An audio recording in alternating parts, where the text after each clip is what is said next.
Hey everybody, back again on the Silksong Steel Soul run. It's been a little bit since I recorded, but I essentially went back through on this run and I changed a few things up. I got some different tools, some different items. I saved a little bit of money in some areas, and I just generally tried to get a bit of a better build so I can be safer when I'm doing this. But it should be right about where I ended off last time and ended up dying, but this time through, hopefully, should be a little bit better. I will have to do this room again to sort of unlock the balloons, but that should be pretty much the last thing that I haven't actually, done in a previous play, or that I've already done in a previous playthrough. Everything else should be pretty much new. For the few things I got that are different, I got this one tool that's basically just an extra mask. It'll keep me from dying at least once if I happen to get to that point. So that should just help out until I'm able to get the next mask, and even past that, it should just be a pretty consistently strong tool to use in the future. I was able to get a memory locket, so I was able to unlock another portion of my crest here. So I used it for an extra tool right now, but the next one I'll go for will probably be another blue item, just because there's some really strong upcoming ones, and they tend to be stronger tools as a whole. But generally, I think one of the things I'm looking to do sooner in this playthrough is I'm looking to get a mask as soon as I can. That should help me survive a little longer. But this time around, I think I'm planning on getting to the next town and getting some of the abilities that go with that. Because once I'm there, that should be pretty close to the end of Act 1, first off. And on top of that, that should also give me some more tools, which will help me survive way better. I should be able to upgrade my main crest that I use. I should be able to, let's see here, get some more masks after Act 1 is done. And I should also be able to just generally unlock a few more of the tools on top of getting that upgraded crest, just from all the weaver's nests around that I need the needle in to open.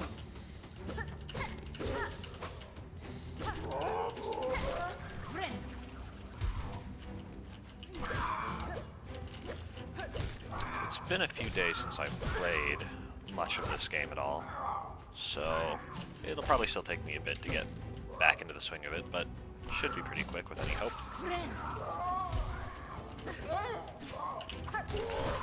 I also was able to get a crafting kit by saving some of my rosaries early on, so that should make my tools deal some more damage.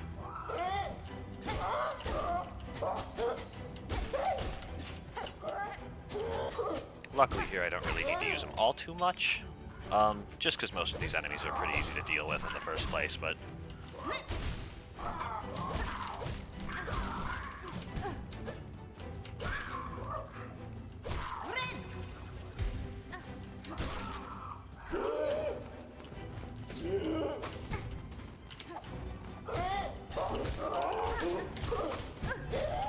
This curve claw here, I've realized, is going to be a really strong tool in this room just because of the way that these enemies tend to move around.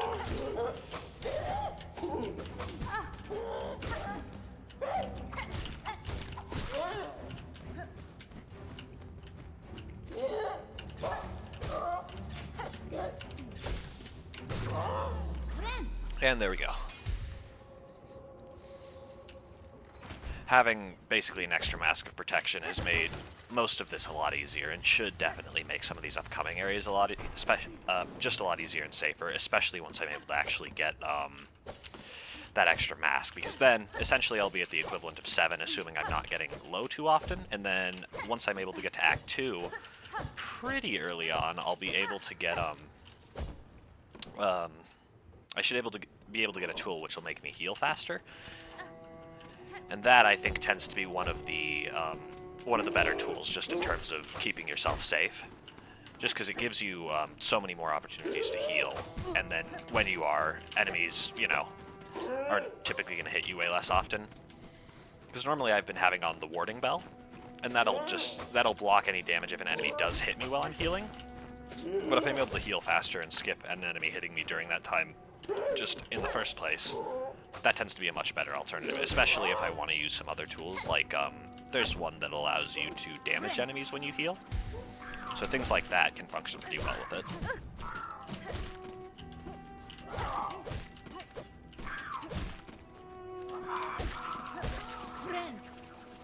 Next up here, I think I'm actually going to be able to get the second spell equivalent, which should be the Threadstorm.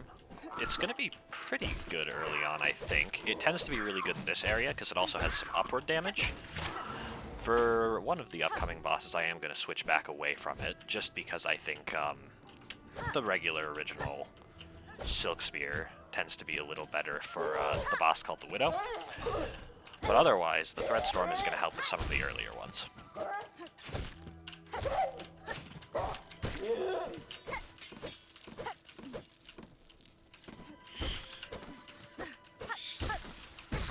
And then also, once I'm in the next area, I should be able to get the wall thing, and that's going to go a pretty long ways, just because it's going to let me, first off, unlock some extra stuff that I haven't been able to get to yet. And also, I think it's one of the better abilities to use in combat for mobility, because it lets you just hang on to walls, keep away from things that stay more on the ground. And that tends to be pretty good. I know, up here, there's also another weapon type, being the 3 pins instead of just the 1. And that one I tend to like once I get the poison ability, because it lets you hit poison over a much wider area.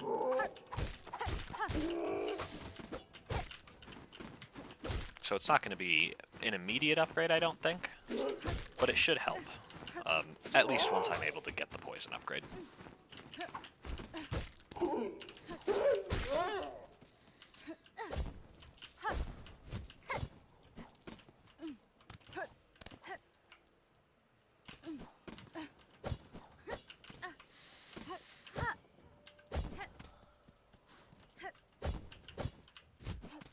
And here's Threadstorm.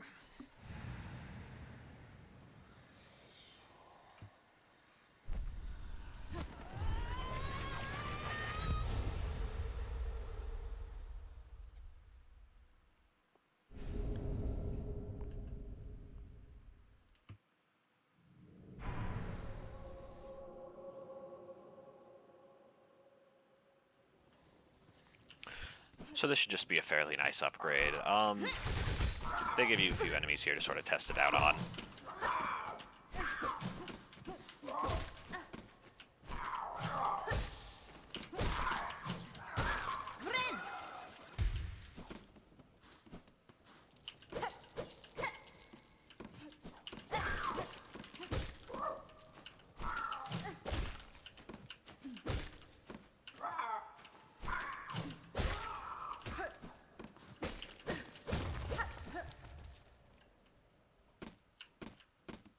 And then right down here should be the tool.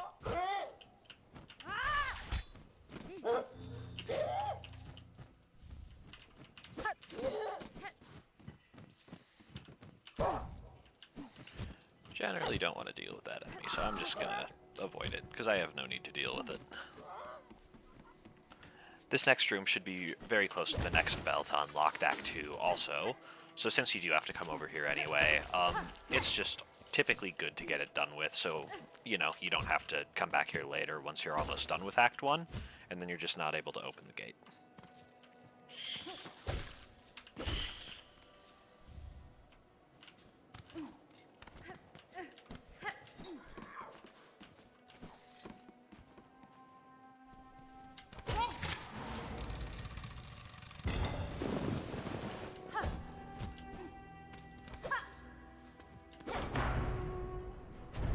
So after this, there should only be 2 more bells I'll have to ring, and then I should be able to just pretty much go right into Act 2.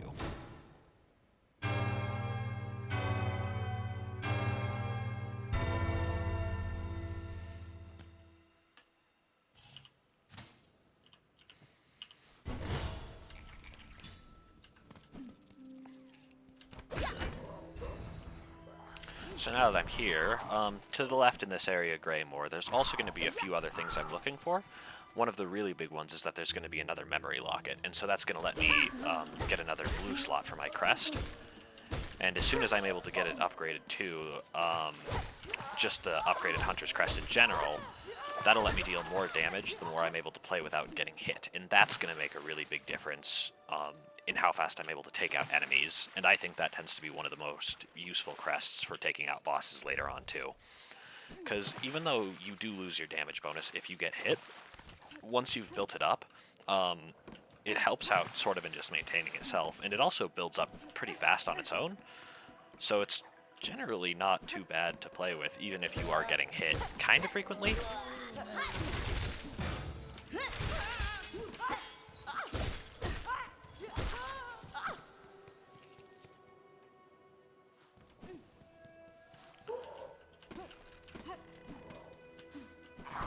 Then I think too here, for the next boss, which is going to be Moorwing, I'm going to try and equip the original spell again, just because I think that should help out quite a bit. I think it tends to be a little better against Moorwing than the other spell, and honestly most of the upcoming bosses, except for one, I believe called Sister Thorn, or Mother Thorn, or something of that sort. This is going to give me the Hunter's Journal, which is just going to let me catalog all the sort of creatures in the game. There's a few entries which you can miss, so I'm going to try to get all of them that I can. I'm not sure what all of them are, but I do have a pretty good idea of most of them.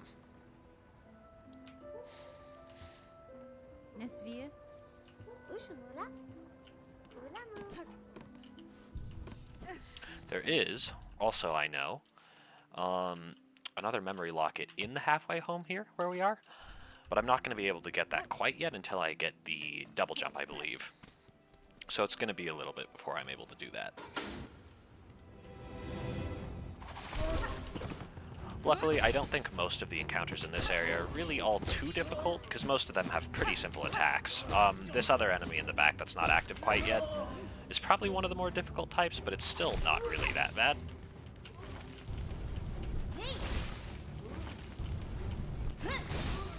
Especially if you use your spells diligently, you take it out pretty quick.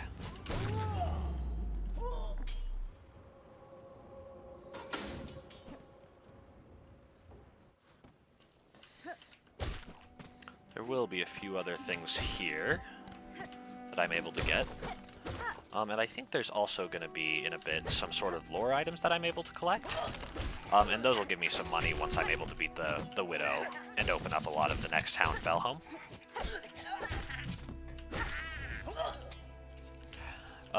They should be generally nice, plus they give some interesting lore. I've never collected all of them quite yet, so I'm hoping to be able to get all of them this run, but I will see.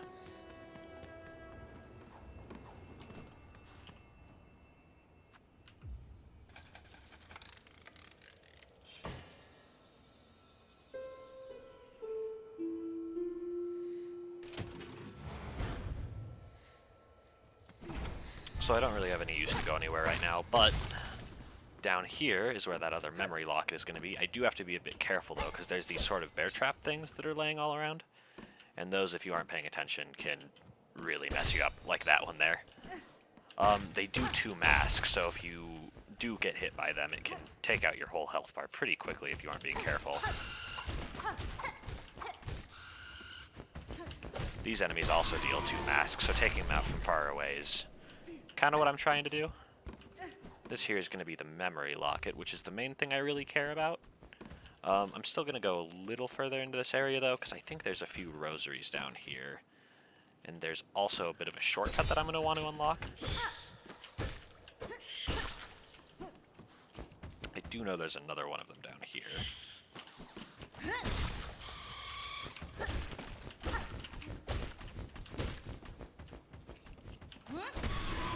There we go.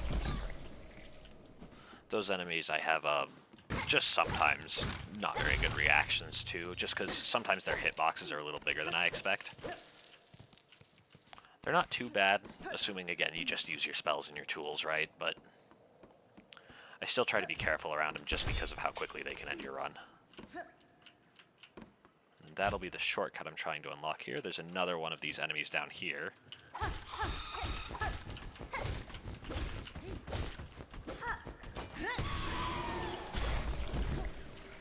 With some extra shell shards, which is nice, just to help regen my tools.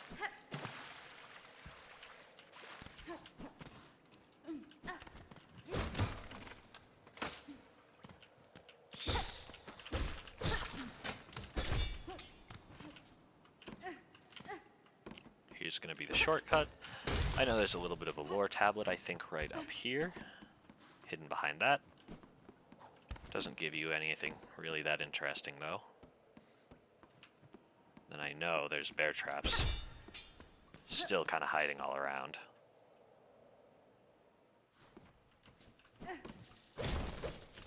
And then that over here, I can't get that to go down quite yet, but very soon I'll be able to. That's going to be the area with the next boss coming up, so I'm going to want to go around the other way from the bell station.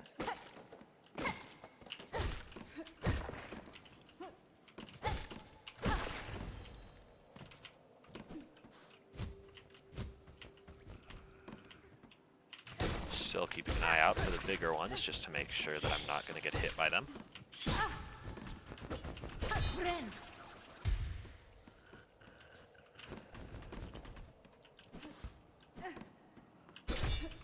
And then I should just be able to go right back to the halfway home since I already finished the one encounter room.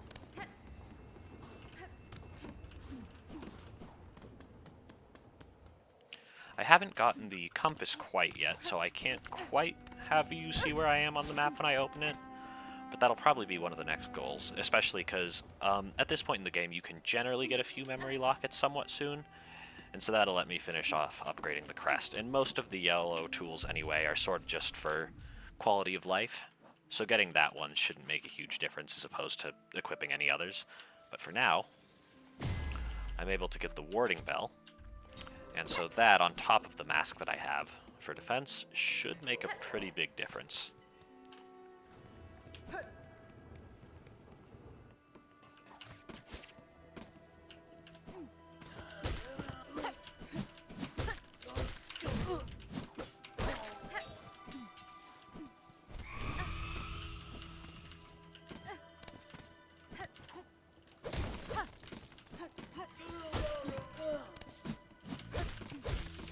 There's also a few little things around here that I'm just going to be getting now while I'm able to, in terms of exploration. Most of them aren't going to be crazy useful right now. That NPC I'll be able to talk to in just a little bit. There's also another crest I can unlock really soon that's pretty good. I don't think I'm going to be using it right now, though, just because I don't think it's quite as preferable as the Hunter's Charm. Plus, I already have more of the Hunter's Charm unlocked with memory lockets, so I think it'll just be generally better to keep that right now.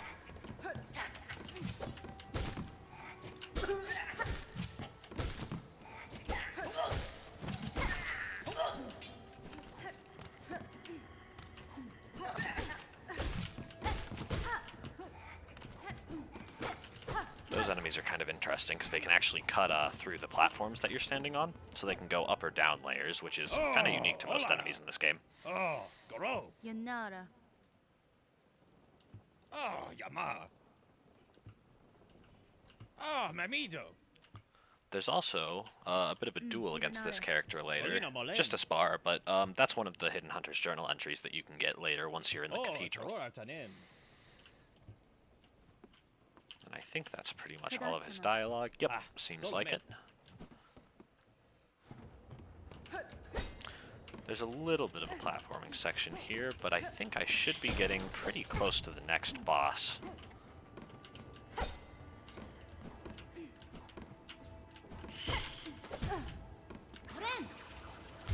Not very good about dodging those little things.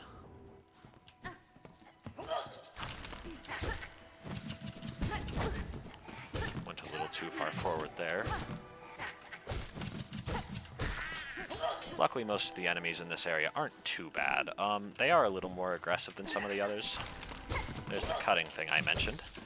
I think the next area is definitely a little bit less aggressive with its enemies than this area, being Shellwood. There's like stick bugs that'll run at you, but most stuff doesn't really try to go after you too much. A lot of things are almost more just passive, but they can still damage you.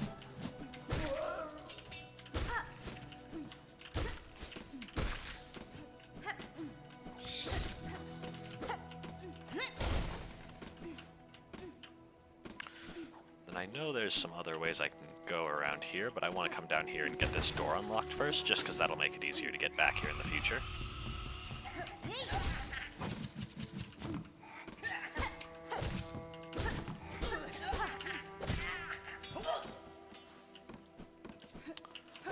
few rosary beads down here, but next up I'm going to be able to get that new crest, being the crest of the Reaper.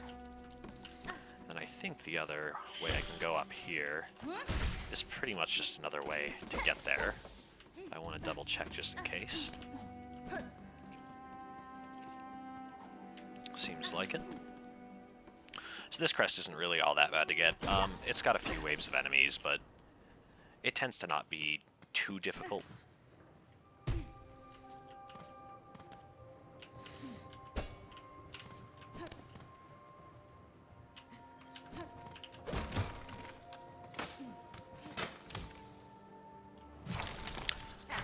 It's pretty useful in the fact that it can give you extra silk when you hit an enemy. So after you bind or heal, it sort of enters this state where every single time you hit an enemy, it creates these little spool threads, or like thread spool things. And if you hit those or just walk into them, they give you some extra thread. And that can let you cast spells a little more frequently, but it tends to be kind of a low amount unless you're really hitting enemies, and it does have a slower attack.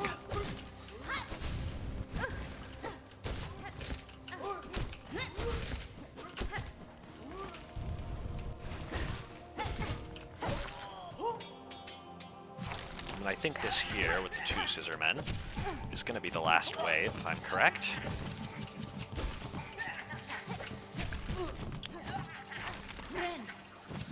Struggling a little bit to these guys, but they should be done with pretty soon.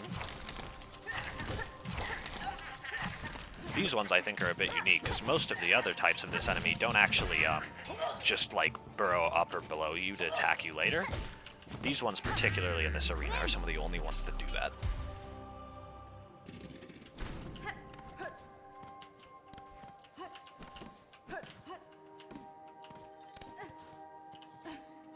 And this is going to be the crest. And then right after this, I'm pretty much just going to head straight back to the bench, finish just replacing the crest, making sure I have all my stuff set up for the next fight, and then I should be good to go.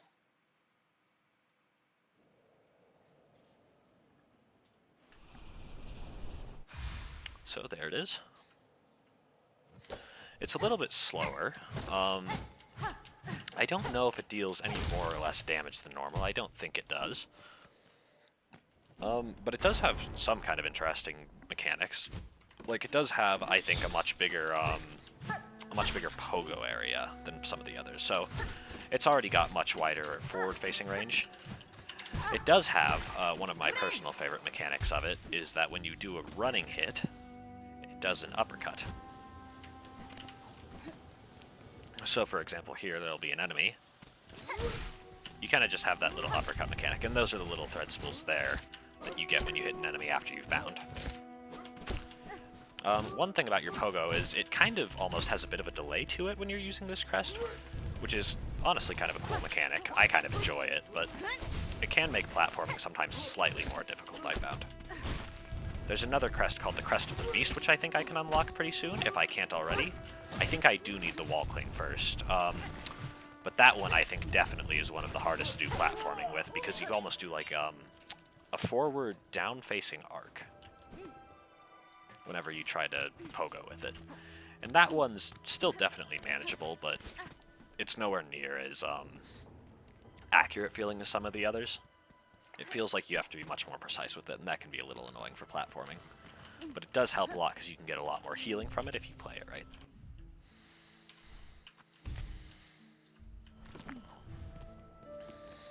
I did also finish up the quest from the Bone Bottom Pilgrims to collect the Pilgrim Shawls, so I do have a little bit of extra money for whenever I need it.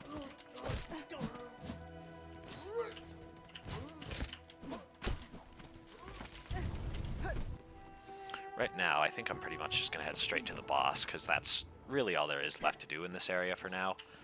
I've gotten most of the exploration done. And then this is where I was earlier, when I went around that way with the memory locket. I just didn't head down here yet, because I wanted to make sure I unlocked all the exits that take me to the boss, but this is going to be it. This boss isn't too tough. There are a few things I definitely have to pay attention to as I'm fighting it, but For the most part, it's just going to be those little spinning things that it just threw out. I don't know any super, like, quick strats to beat this boss, so from what I'm aware, most of it's just kind of taking my time, getting into hits, and making sure I'm jumping to the right heights. It's like when it does this slashing attack, if you attack too low, you'll actually just end up hitting its own attack and parrying it, and it won't take any damage from that. So you gotta jump a little bit higher to make sure you're hitting its head when you do that. And then these, sometimes when it throws those spinning things, it'll throw 2 of them. And they have sort of like different circumferences where they come back like this. That's probably one of its more dangerous attacks just because it feels a little less intuitive.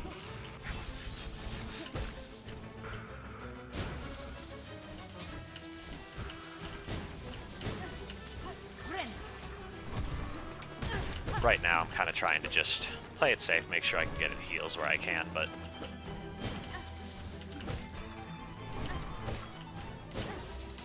it also, in its second phase, really likes to throw those spinning things after it dashes at you. The best attack for it to do is definitely just that one where it kind of swipes at you a few times. That one. Because it lets you, I think, get in the most hits, and it's also generally just the safest. It's the easiest to manage.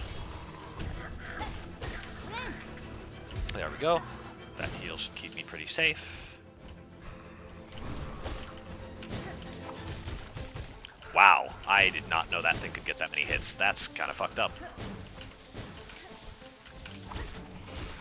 So there it only got 2 hits, but that one time I was able to somehow get it to do 4, and I'm pretty sure that tool in particular has some pretty high base damage.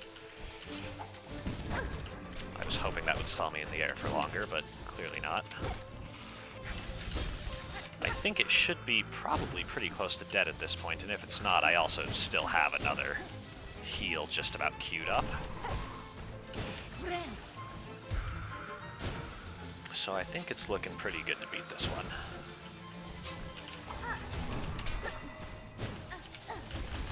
There we go, there's another 4-hit. Even 2 hits with that has probably got to be doing some pretty good damage, I can only imagine. There we go. That boss definitely gives more newer players a really hard time when they first encounter it. It's a little bit of a weird boss. You can get some help with it from the NPC we talked to earlier. I don't know exactly what triggers it, but there's a second encounter with him, very slightly before the boss. I think you might have to die to it first, but he'll actually help you out in the fight. This is going to be one of the next main towns in the game, being Belhart. This place is going to have some of the most important upgrades in the game, like just a flat damage upgrade. It's going to have places like Consultings for Rosaries. It's going to have another wish wall. It's going to have a lot of stuff that I'm able to get a lot out of. My next main goal, though, is definitely going to be going to Shellwood to get the wall cling, and then I'm also going to be able to get another mask shard there. So both of those together are going to be really, really good upgrades. I'm probably going to try to beat the Widow, at least, as the last thing I do currently on this video. Getting there shouldn't be too bad, and there's a few other things I know I would like to get with it, but that will be pretty much the biggest start for, in my opinion, getting some of the upgrades that I'm really comfortable playing with. So I think that'll probably make it a lot more fun, and a lot easier to just survive. Knowing about some of these other tools, though, especially just watching videos in the meantime between playing, gives me a lot better idea of what I can do to keep myself safe.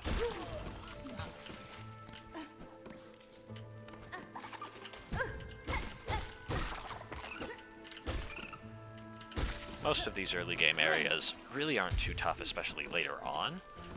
The main problem with them, though, is early game, because since so much stuff already does like 2 masks or combos you for that, having extra masks and extra health is really one of the big difference makers in this game. And I don't think, personally at least, that I noticed as big of a difference with 6 masks as I did with 7, because, you know, obviously it's more masks either way, but having 7 masks means that the sort of even number damage that bosses deal is offset by you having odd health. And so I don't think I'm able to get 7 masks until Act 2, but I do know you're able to definitely get at least 9 masks total in Act 2. And so that should go a really, really long way into helping me survive a little bit better. This thing here is also a little bit of an annoying fight, but taking them out is nice, because otherwise they just keep infinitely spawning these little purple things. And I don't think there's much down here except for some extra shell shards, but keeping up on those is going to be important, especially if I'm going to be using more of my tools. This here also unlocks one of my favorite tools, the long pin. It's already pretty solid by itself because it has piercing, so it can hit through several enemies at once. But I think one of its best usages is again with the poison, because that already makes all your tools a lot stronger.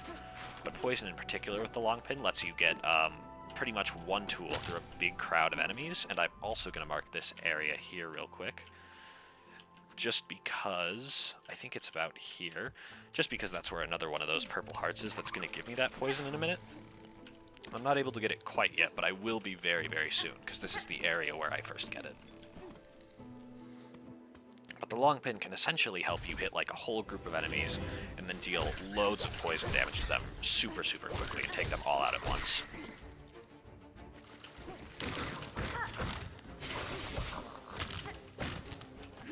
So as has probably been somewhat visible, most enemies in this area, like those little water striders or the little flower things that just appeared, really aren't too aggressive. These stick bugs here are probably the most aggressive enemy in Shellwood, but I think that also definitely makes it more of just a safer general area outside of the bosses than most of these other areas that I've been going through.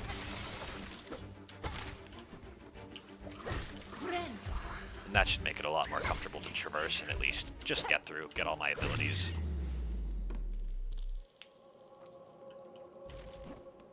Okay, and I think I should be getting fairly close to getting the wall cling now. I know I'm able to get this bench, and this is going to be a very central one. This area's got kind of like a lot of back and forth in it, but once I'm able to get the wall cling, this bench is sort of going to be like the main hub of everything in this area for me to get. And I think Chakra is also going to be here somewhat soon, so I should be able to pick up the map for this area and get the compass. It's still probably going to be a little while before I get the second slot for the compass, just because right now I have the auto money magnet, but it'll be nice to have at least for whenever I'm able to get that other memory locket.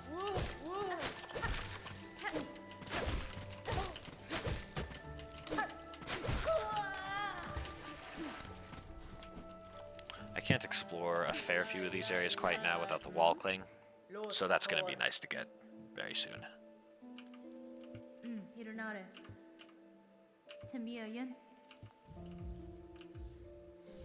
And since I have a lot of the money here, I don't really need money for a whole lot of stuff upcoming, so it's probably worth it now to just get all of these items out of the way.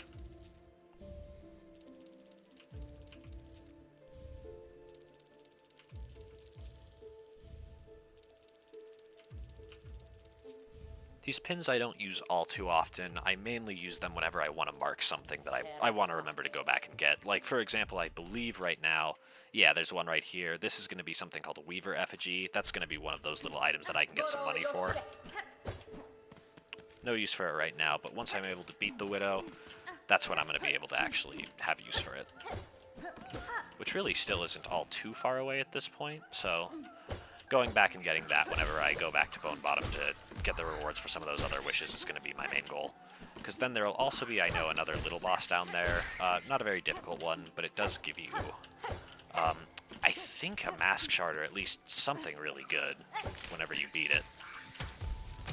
These things here that shoot their projectiles are a little annoying. You can hit their projectiles out of the way, and a lot of their locations let you kind of just go like right below, hit them like that. So they don't pose too much of a threat for the most part, but there's also another one of these fleas down here.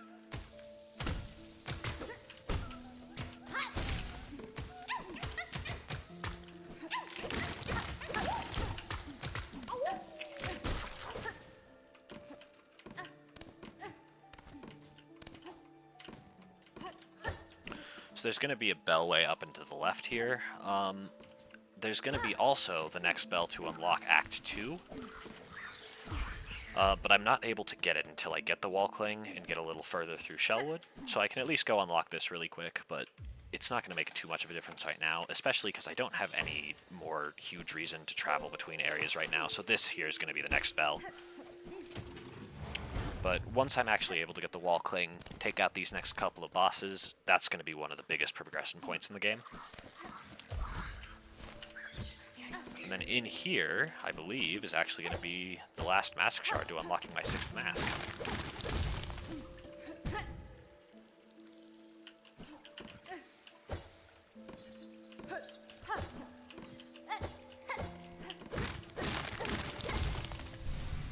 Getting this mask also releases a couple enemies in this room, but they aren't really a huge deal. They're just sort of those little floaty passive, like flower enemies that shoot out spores. Especially if I kind of just get through that first portion quickly. They don't cause much need for concern. And plus the second area just has water at the bottom of the room, so I can actually kind of use it to stay safe and just get a little bit of silk out of these enemies.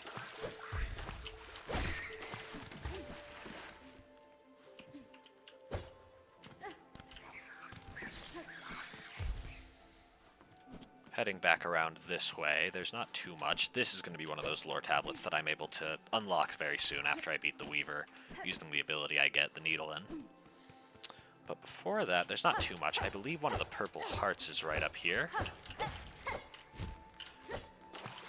Unfortunately, it's not at a great angle to pogo, so sometimes you do have to do like a couple bounces back and forth here on it. But there's number 1. There's 6 total.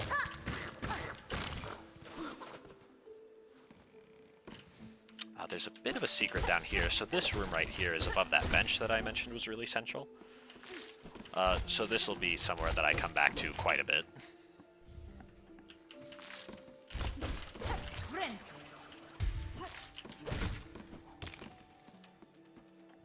But getting that, you can get the wall cling to get it, but seeing as you can get it a bit earlier, and you already go this way just through progression, I just figured it's sort of worth it to get right now. Because then this right here takes you straight down, back down to your bench. And then you can use the wall cling to normally go up the right or left wall once you've got it. So you kind of lose the need for a lot of these elevators once you've unlocked that.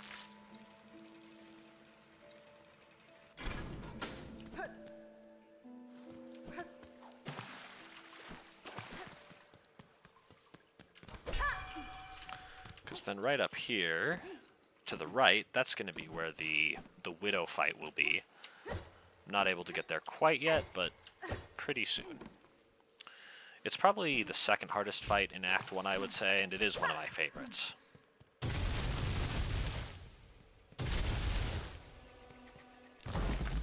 But right now, there's Sister Splinter. She's not too bad. Generally, I probably should have used the other spell, the Threadstorm, for her, just because it definitely lets you get some easier hits in on her, but I can still use just the regular Silk Spear to do it just fine. She does spawn some other enemies here, but they still aren't really a big deal.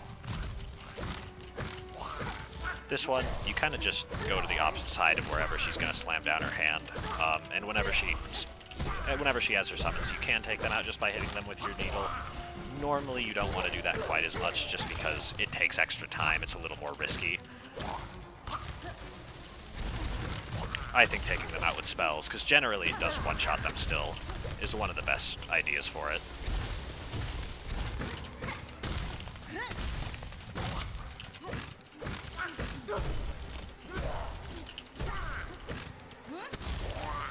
You can also clear those sort of big Lorn Splinters out with just the spells. It takes them out.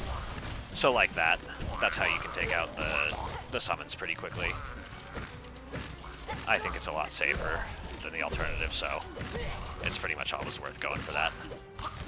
Especially once you have Threadstorm, that also one-shots them. So that, I think, is a much safer way too, just because it has that area of effect around you instead of just that one straight line. The straight line is really good for hitting enemies that are farther away ahead of you, but definitely stay right in front of you.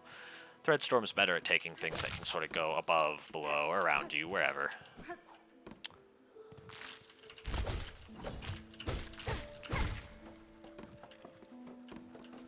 And then right down here, I believe, is going to be, yeah, another one of those Paula parts.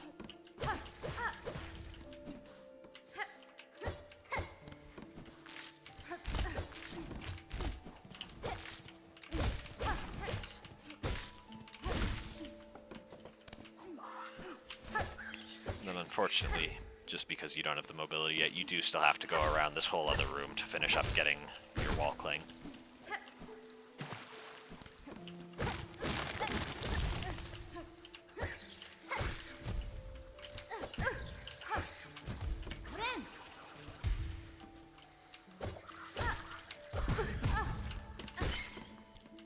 I don't think I've actually ever really been hit by one of those things very much, so I didn't really know they did 2 masks, but I guess now I know.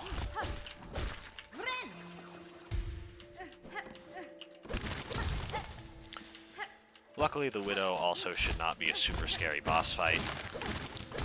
I think normally what you're supposed to do here is get these rosaries like this, and then you can just pogo back up here. And that'll be it for getting the cling grip.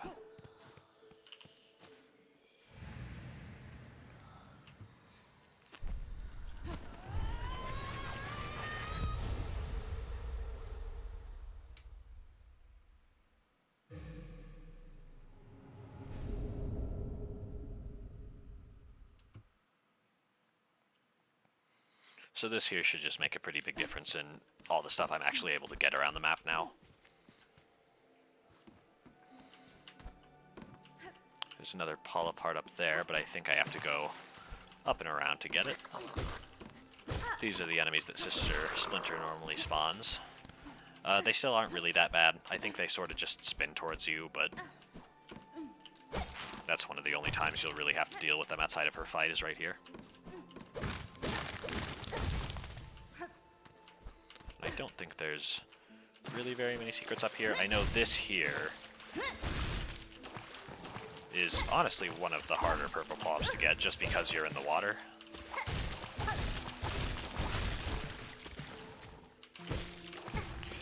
And I think honestly just using your tools to take it out quick is pretty worth it. Especially because in general I'm going to have to go back around anyway, and that'll bring me like straight to the next bench, so I'm not really risking anything by using all my tools right now.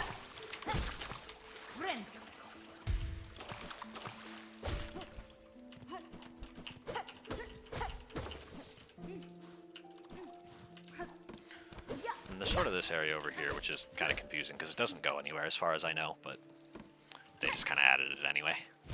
There's a fair few areas like that in Silksong I've found where they kind of don't really seem to have any direct purpose. They kind of just exist as like some little secret niche room, but you can just kind of go to them even if there's nothing there. I do think there is a secret up here.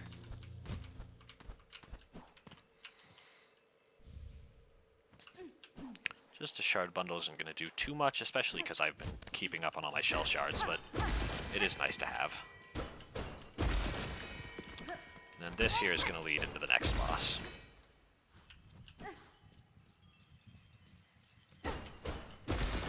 I think there's also another flea in here.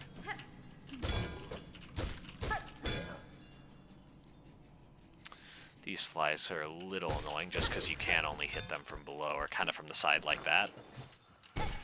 These things are also a bit weird. You kind of got to hit them when they lunge at you to bounce them back. They're, in my opinion, one of the less intuitive enemies just to figure out, because normally you'd feel like you can just hit them because they're not exactly very scary. They kind of just walk around, but it's just the fact that you can't hit them from all sides that's a bit weird. And they do attack pretty frequently. So with that, you kind of just got to make sure that you're really always watching out for when they're going to attack. I think there's another one of those big flies here. This one, you kind of just got to wait. So unfortunately, it can take a little while. If you're able to hit both their main body and the bell at the same time, you can knock them down and kind of juggle them until they're dead. So that's a little bit of a faster way to take them out than normal.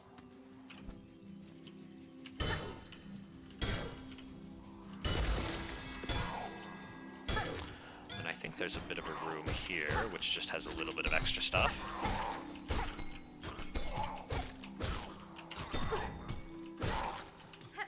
I know there's a couple bells that can fall on you from up here.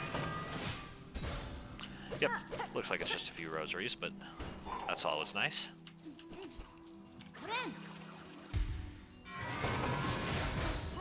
And then right over here is going to sort of be the little exit way back to the bench, so this will be just the near save point.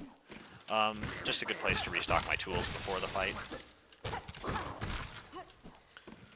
And make sure I've got all the right spells and everything like that, and another Paul apart.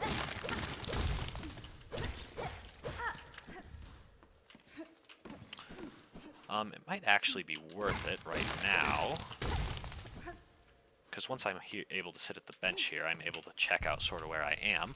It may be a good idea to go get the rest of the polyp hearts. So this area right here, because I know down here is where I've got to go to get the first one, but this area right here is where I have to go to turn them in. And right now I think I have 3 or 4 of them. Yep, looks like 4. So there's only one last one that I don't directly have right now. And I think that one's actually just a little further to the left. So getting that shouldn't be a big deal at all. And that'll, I think, make the next fight just a lot easier. But having the cling grip is pretty much all you need for this one.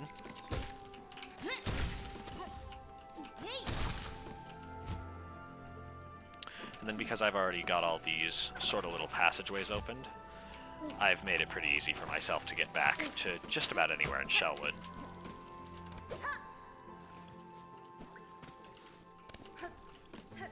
So right back here, I think, is actually the last one. Never mind. I think it still is a little bit further to the left.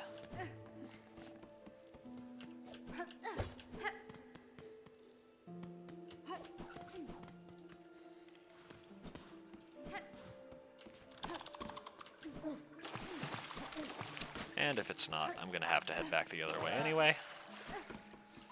Because I remembered seeing one earlier. I think I may have just misinterpreted where I'm going, though. Here's also just kind of nice, though. Just an extra bench. And then to the left of here is going to be an area that's going to be important once I've unlocked Bellheart. That's going to unlock the first courier, and he's gonna deliver a bunch of stuff back to Bellheart first off, which is going to be really useful. And second off, he starts giving you quests once you find both him and his brother.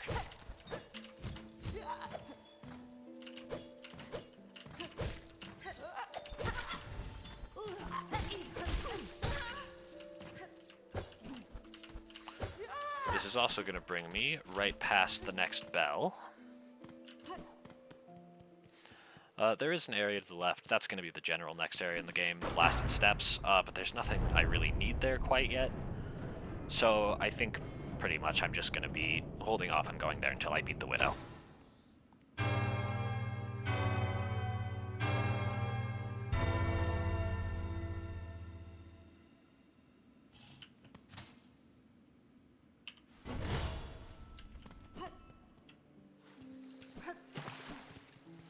So this just brings me right back to this bellway. I am pretty sure that the polyp heart is also more downwards. Because right now I'm at that spot where I got the mask, so I should just be able to head, I think, right up here. I think it's in the same room or just outside of the NPC who gives us the poison item. Once we have all the hearts, I think I just was a little too low to see all the purple flowers and recognize it, so just going to be heading back there now. It should only take about a minute or so, though. Because this here, we should be right at the bench, and then I think to the left is normally where we've got that elevator. And right here, I think, was where... Oh, never mind.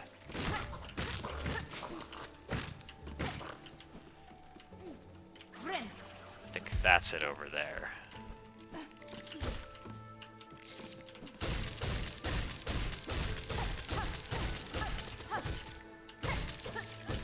There we go, and getting that out of the way is always really nice, just because these enemies suck. And then I have to go here from below.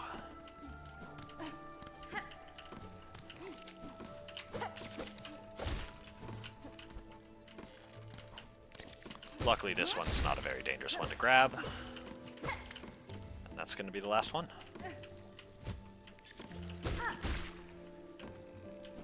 And all I've got to do is head over here to the left. I'm not really worried about having, I guess, like, longer healing frames here. And so I think I'm going to take off the warding bell and replace it with this. And that should just give me a lot greater DPS against the boss.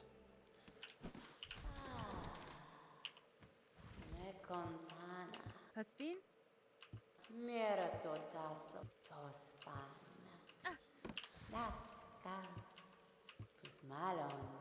Alright. So there's the wish that normally you'll turn in the polyparts to. Mio fene?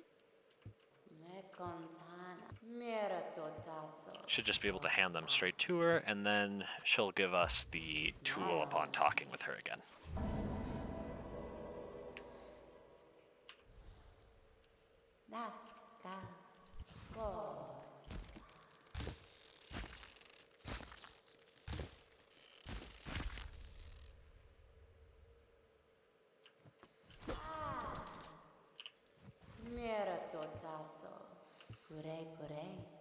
And there it is. So the Paul Pouch, I think, going forward is going to be one of the strongest tools in the whole game. Just because it makes all of your tools deal poison damage, which just adds so much extra DPS to your build. It lets you sort of almost passively take out the basically entire health pool of some bosses. And so getting it now just, you know, before a lot of the bosses is going to help take out a lot of them a lot easier, I would say. And that's really what I was looking for in getting it. Especially because I don't know if its damage scales with the damage of the main tool. I think it stays as like just a flat value, but that means that weaker tools like just the straight pin getting a lot of their throws in means that they also have a whole lot of extra damage just from that poison. So also on the way back here, I'm just going to be trying to deal with some of the enemies, mainly just to get a little bit of silk before the fight. It's not going to make a huge difference, but having a little bit of a damage burst at the beginning, just in throwing the silk spear a few times, might be nice to have. The Widow being one of the faster Act 1 bosses, it's definitely nice to have that sort of straight in front of you range damage. Last time I tried this, I ended up using the Threadstorm, and it was not the best idea. Vienta!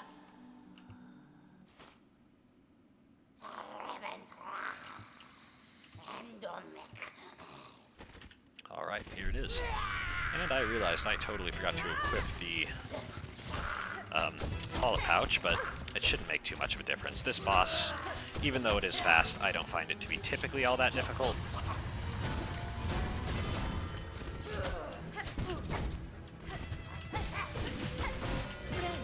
And I think the heal frames in this tend to be pretty generous for the most part. Really the hardest part I have with it is when it does that sort of like diagonal dash. But it's not too bad to stagger, and once I'm able to get enough for another heal here, it should be pretty safe. That last heal I tried to do was just really badly placed by me. And there it is. And so then once I'm actually at, you know, full health again, I'm going to be a lot more confident going for more of my Silk Spear throws, and that should increase my DPS by quite a bit. Especially because it lets you hit the Widow through things like that, where it just summons down a bunch of attacks from the ceiling. Its second phase is a fair bit faster, but getting an extra DPS at those points is nice. Using my hover is the other thing I have to remember to do sometimes.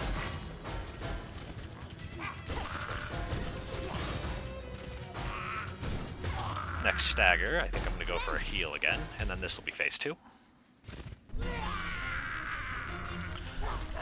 So even without the Paula part, I think it's fairly free to see. Your tools can do a lot of damage in this fight if you use them right. I think I've been saving most of them for just the second phase, because it is definitely a little bit faster. even if it's really not that much more scary, at least in the attacks it does. Trying to be a little safe, especially here, because I'm not super low health, but I want to make sure I'm keeping my heal if I need it here.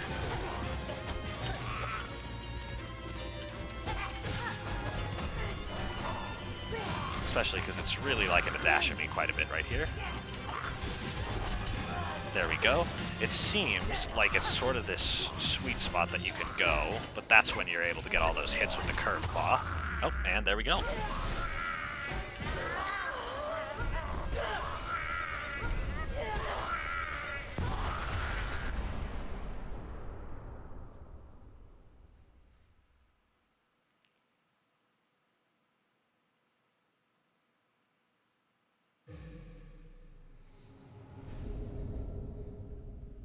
So this ability is going to give me the ability to just get a lot of extra tools almost right off the bat.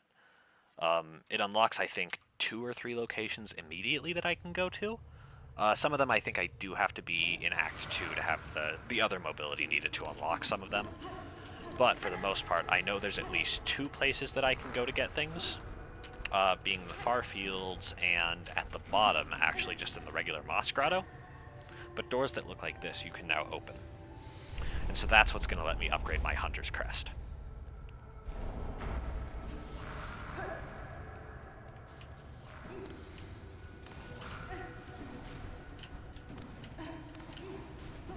Approaching Act 2 also now. Soon I should be able to get the ability called the Claw Line, and that's probably going to be one of the other biggest abilities that I'm going to be able to get. That's, in my opinion, one of the strongest movement abilities in the whole game, because it really lets you stall in the area for or stall in the air for an extended period of time. And so that helps a lot with just dodging bosses. It helps with getting around, because there's a lot of places that require it just to get there. Once I get it, I'll also be able to get the second Silk Heart, which is going to go a long ways to, honestly, just upgrading the ability itself, which is kind of funny.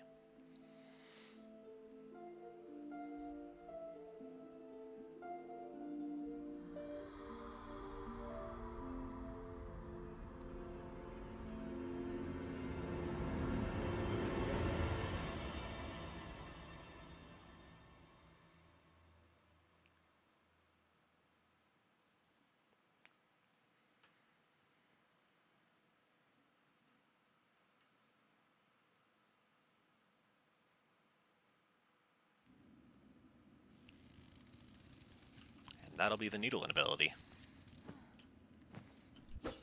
So I think probably is the last thing I do before I finish off this video is I'm going to go and get the Nail upgrade first off.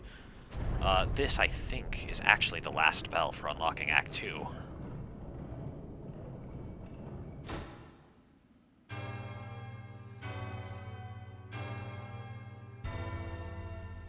So now that I've got this, I think the next goal is pretty much going to be probably just collecting a few things here and there. Just getting, like, maybe some better tools. Even though the ones I have, I think, are already pretty good. Getting a little bit of better stuff, I think, is going to help a lot. So let's see here. I am going to be able to, right now, equip that thing I was mentioning. So I think taking off the Warding Bell is going to be better, because this Fractured Mask here, having that extra, essentially 1 Mask of Defense is huge against so many bosses, especially early game. So I think I'm much happier taking off the Warding Bell than I am that to replace it with the Pull Apart. But now you can see both my weapons are purple, and so that's gonna be a huge amount of DPS against upcoming enemies. But now that I've cut those threads and killed the Widow, the town is pretty much all alive.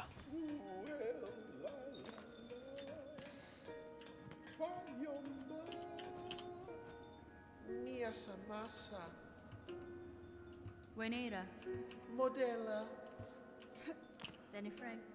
Ula Socia. So there's not really much that most of these NPCs do, at least just walking around. Pavo just kind of talks to you a little bit and welcomes more of the pilgrims. There's the Wish Wall here, which I mentioned. So there's silver bells. This is just something that I can get as I go around through the areas around Bellheart. The Missing Courier is the one I was talking about earlier, so that's going to get a lot more items in the shop directly to the right.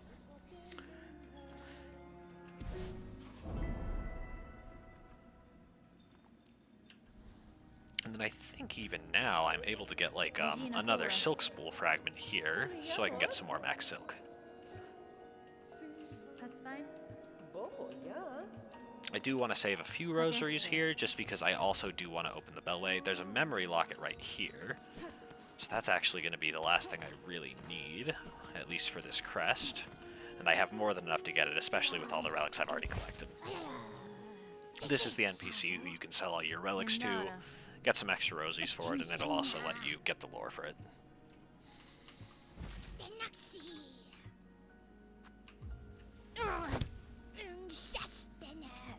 So as I mentioned, there's already a couple others that I know the location of, but you can see even there, 360 rosaries for just these three is a pretty good amount. The nice thing is that for a little while, I don't actually have to pay any rosaries at all in order to upgrade my needle. So I can just get a raw damage upgrade right now.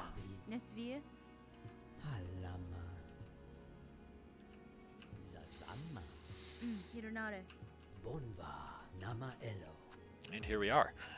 Unfortunately, there's only 3 other needle upgrades besides this immediate one in the game, and most of them are kind of a pain in the ass to get. But 2 of them you can get in Act 2, and 1 of them you have to wait all the way until Act 3 to get. But just having this right now should be more than enough. And then there's nothing else really up here in Belhart quite yet for a little while. Later there's a memory locket straight above me right now, but that's an Act 3 thing. And there will be right here another of these bells hanging up eventually, but that's going to be my own house as soon as I'm a little further into the game. That's going to let me set up a desk, which lets me see like all the materials, all the enemies, a lot of stuff like that.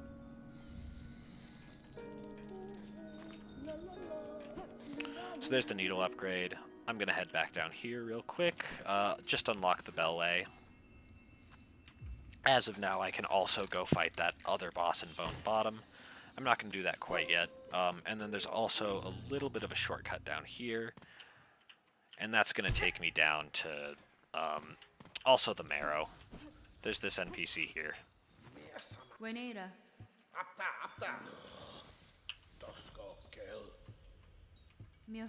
He just talks to you a little bit about you freezing all the pilgrims in Belhart.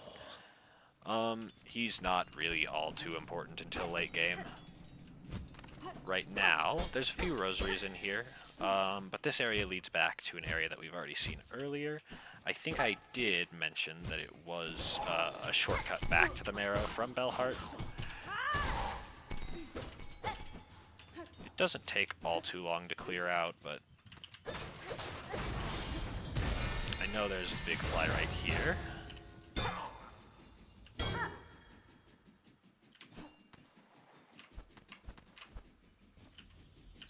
And I think there's pretty much just spikes below this guy.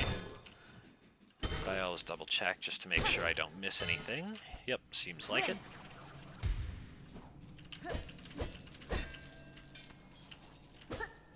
I know there's a few areas here where the floor will actually just collapse.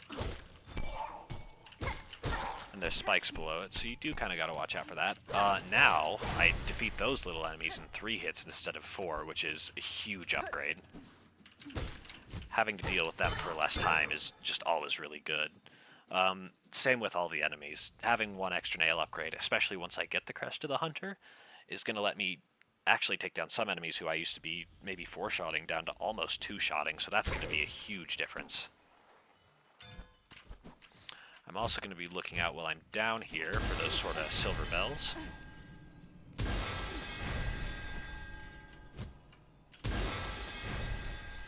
Just like this one. I think they do just sort of randomly fall, if I'm correct. But I'm going to keep an eye out for them as I go, just because it's a few extra rosaries. It's just kind of a nice little pickup. And there it is. So this just leads you straight back out to the Marrow. If I'm checking on the map for where it is, it's right about here. So otherwise, there's not really too much that's, you know, doable in a super short time frame. I think the Widow was the main big boss that I really wanted to get out. Nope, there's another silver bell. But the Widow was the real main thing I wanted to clear today. Just with, you know, the time I have so the video doesn't end up being literally like 2 or 3 hours long. Because as much as I can actually beat more stuff, I think it just gets definitely a little harder to watch after you're playing for that long. Sometimes longer videos are nice, but an hour is already long enough as is. But all things considered, I think I'm at a point now where I can definitely feel a little more comfortable just surviving in the game, so I'm a lot less worried about having to restart my run again, as I have a few times. So all things considered, I'm pretty happy with the progress I've made. So if you're enjoying, stay tuned. I'll probably have something else like this out fairly soon, getting to Act 2, I'd assume, next time, because it's pretty close, and there's not really much else I have to do before it. So, thanks for watching. Keep an eye out for the next video.